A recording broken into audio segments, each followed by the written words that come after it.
agenda. It should become as important as human factors, as safety.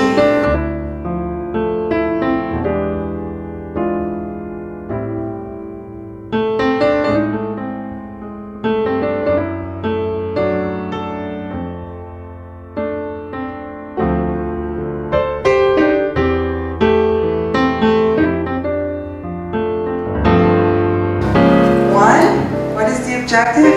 Why are you implementing this change?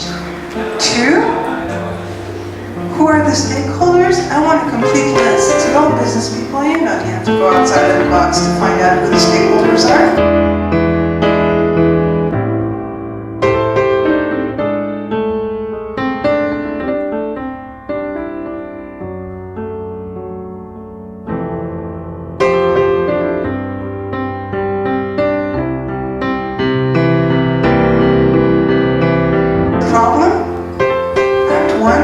Solution, Act 2, outcome, Act 3. I think that the why, objective why,